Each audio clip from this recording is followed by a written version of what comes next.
They're making, what's all the rage since filmmaking became more democratic? And Dean, you know this. Are the fan films.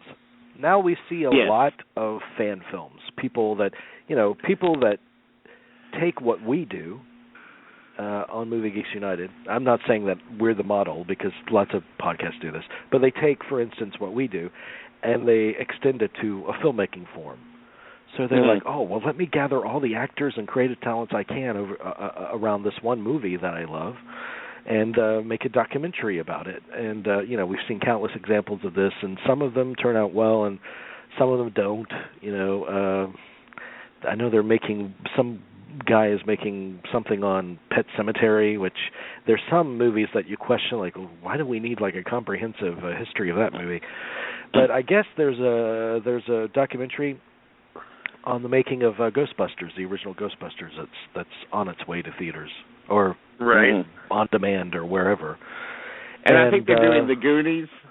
I think they're doing, or there's been one about the Goonies, and then of course there's one coming up about Smokey and the Bandit called The Bandit, which actually got a really, really good reviews in Variety and Hollywood Reporter. They both, I think The Bandit is more professionally done because that was commissioned by country music television.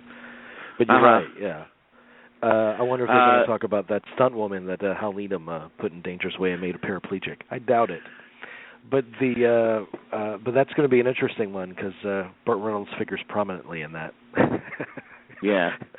And it does these fan films, which, by the way, is a term that I coined. So if people use that, or we coined, so people start using that. But that's what they should be called.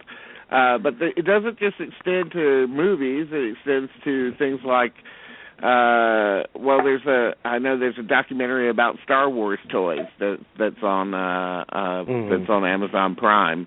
And it goes into all sorts of areas. It can go into areas of food or places of work like video stores and yes, from exactly. Food to Furbies. Oh my God! From food to Furbies. Has there ever been the history of the fan documentary of the Furby? That would be interesting. I mean, they've done Big Bird. Anymore. They did Big Bird. Right. So that's a genre that's going to be with us for quite some time, I think. I mean, do these films do well?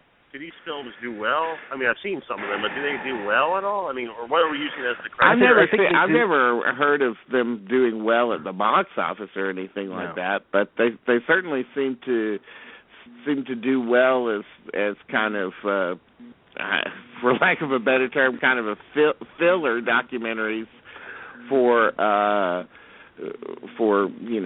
things like Netflix and Amazon Prime. I see them all over. Well, by the way, I mean, we profiled one of the first high-profile kind of fan documentaries on Jaws, where the shark is still working. Right. That's true. That's one of the.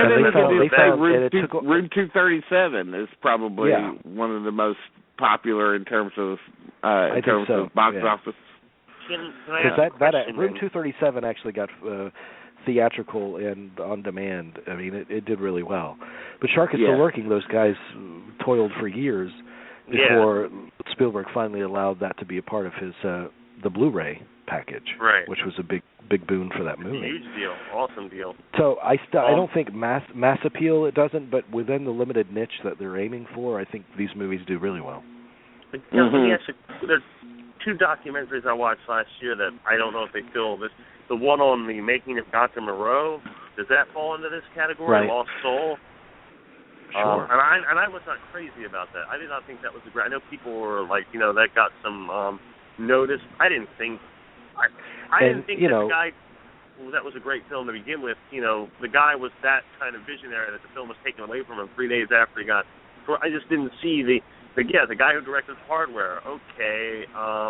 that this was going to be this big, and I just never got that watching the film, that his vision was somehow better than what we ended up seeing. Not that what we saw was great, but I didn't think his would have been any better. That documentary needed to be more fun.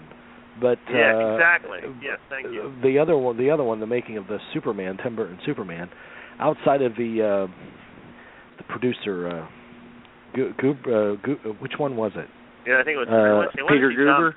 Peter Guber or John Peters? Or? John Peters, the hairdresser. Yeah. His interview was hysterical. But beyond that, I didn't care for that one either. No, that was really poorly done.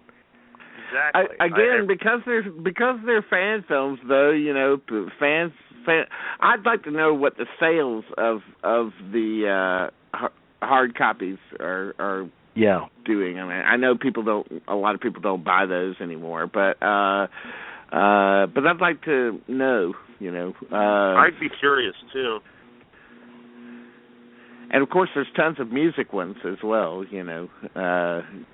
Forgot about that, but I mean, those are all over the place. So, it's an interesting new genre, and not an entirely successful one. I agree with you, Dean. I agree. Well, and one of the most entertaining, I mean, if you could put it in this realm, it's not really a fan film. Even though he's a fan of this guy, and that's what led him to want to make it, is that movie Winnebago Man. I always thought that movie was such a hoot. It's a funny character that he's following around. So yeah.